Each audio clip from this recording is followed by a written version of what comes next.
कर्जमाफी 2026 अंतर्गत ई-KYC प्रक्रिया सुरू झाली आहे. पण सध्या एक मोठी समस्या समोर येत आहे. मोठा अडथळा समोर येत आहे. अनेक शेतकऱ्यांच्या बँकेतील थकबाकीची रक्कम आणि पोर्टलवर दाखवली जाणारी रक्कम, कर्जमाफीची रक्कम ही एकसारखी दिसून येत नाही. वेगवेगळी दिसून येत आहे.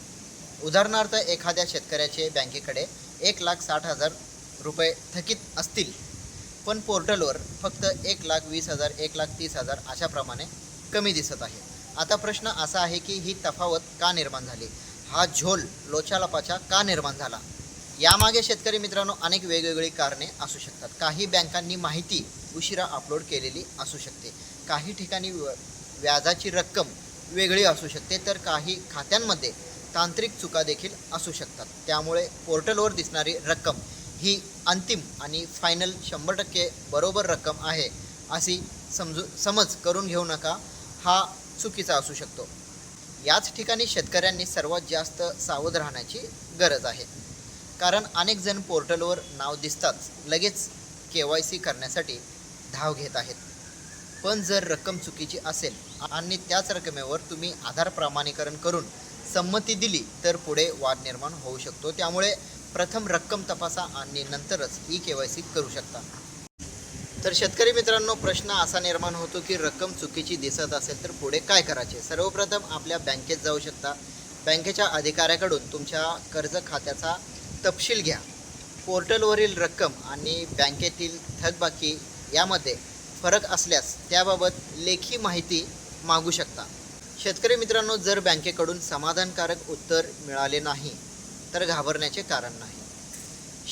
राज्य शासनाने यासाठी तक्रार निवारण यंत्रणा राबवलेली आहे. प्रत्येक जिल्ह्यात जिल्हाधिकाऱ्याच्या अध्यक्षतेखाली एक समिती नेमण्यात आलेली आहे.